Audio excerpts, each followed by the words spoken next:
नमस्कार दोस्तों। तीतर, गौरैया और पपीहा की उत्पत्ति कैसे हुई, इस विषय में देवता और दानव से संबंधित एक बहुत ही रोचक कथा है, जिसका संपूर्ण वर्णन श्रीमद् भागवत पुराण के 6ठे स्कंद के 9वें अध्याय में किया गया है। कथा अनुसार एक बार त्रिलोकी इंद्र को घमंड हो गया कि मैं ही देवताओं में सर्वश्रेष्ठ हूँ। अतः वह नित्य सदाचार का उल्लंघन करने लगी।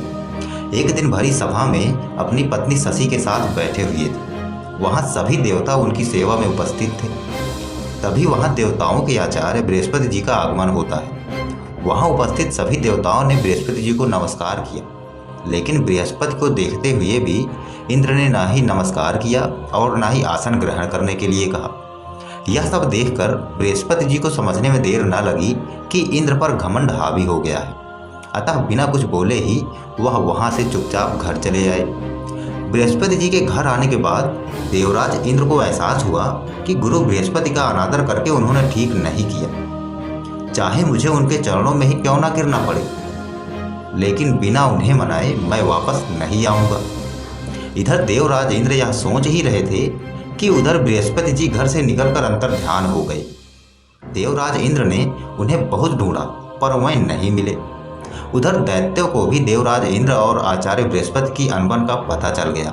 अतः असुरों ने देवताओं पर आक्रमण कर दिया। तब देवराज इंद्र अपने आप को असुरक्षित महसूस कर ब्रह्मा जी की शरण में गए और सारी बात बताई। तब ब्रह्मा जी बोले कि वत्स, सच में तुमने बहुत बड़ा अपराध किया है। तुम्हारे शत्रु भी शुक्राचार्य का अपमान करने के कारण निर्बल हो गए थे, किंतु भक्तिभाव से उनकी आराधना करने पर फिर से वह संपन्न हो गए। अतः बिना गुरु कृपा के तुम अपना खोया ऐश्वर्य प्राप्त नहीं कर सकते। इसलिए तुम शीघ्र ही त्वष्टा के पुत्र विश्वरूप के पास जाओ। वह बड़े तपस्वी और संयमी है। वह एक मुख से सोमरस, दूसरे मुख से सुरापान और तीसरे मुख से अन्न ग्रहण करते हैं। उनके पिता 12 आदित्यों में देवता हैं, इसलिए यज्ञ के समय प्रत्यक्ष रूप में ऊंचे स्वर में बोलकर देवताओं को आहुति देते हैं। लेकिन यदि तुम उनके असुर प्रेम को क्षमा कर सको तो वह तुम्हारा काम बना सकते हैं। तब ब्रह्मा जी की सलाह से सभी देवता विश्वरूप के पास आए और बोले कि हे विश्वरूप, हम पर भारी विपत्ति आन पड़ी है। हम सभी आपको आचार्य रूप में स्वीकार करते हैं। अतः तुम अपने तपोबल से हमारे दुखों का नाश करो। देवताओं की प्रार्थना सुनकर विश्वरूप प्रसन्न होकर बोले कि हे देवगण, पुरोहिती का कार्य ब्रह्मतेज को छीण करने वाला होता है, इसलिए धर्मशील महात्माओं ने इसकी निंदा की है।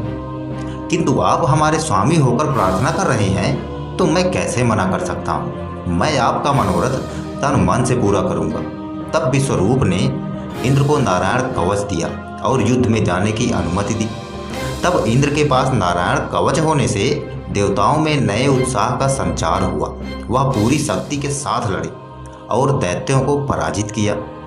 तथा विश्वरूप के वैष्णवी विद्या के प्रभाव से देवराज इंद्र को खोया हुआ ऐश्वर्य वापस मिला।